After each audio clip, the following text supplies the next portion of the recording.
Arestado ang isang lalaki sa Quezon City matapos umanong pagsasaksakin ang sarili niyang ina.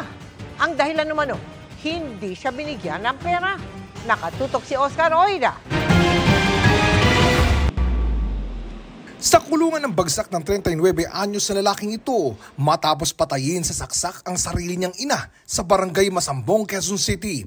Ang dahilan, pera. Nanghingi yung anak sa nanay niya ng certain amount of money pero hindi na pagbigyan. So nung patulog na sila, nung araw din na yon, nakarinig tong isa sa anak nung biktima natin na humihingi ng tulong yung nanay. So nung pinuntahan ng anak sa kwarto nila, nakita niya yung nanay niya duguan at may hawak na patalim yung kapatid niya. Naisugod pa raw sa ospital ang biktima pero kalaunay binawian rin ng buhay. Based doon sa findings, sa dibdib yung mga tama ng saksak ng biktima. So yun yung naging cause kung bakit nag-expire po yung ating biktima. Nagbigay pa ng statement yung suspect na this is not the first time na nag-attempt siya na gawin sa nanay niya yun.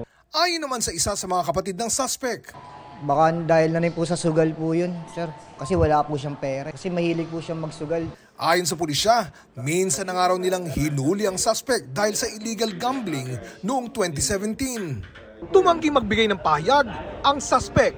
Hawak na ng QCPD Criminal Investigation and Detection Unit o CIDU ang suspect na nahaharap sa reklamong parricide. Para sa GMA Integrated News, Oscar Oida, nakatutok 24 oras.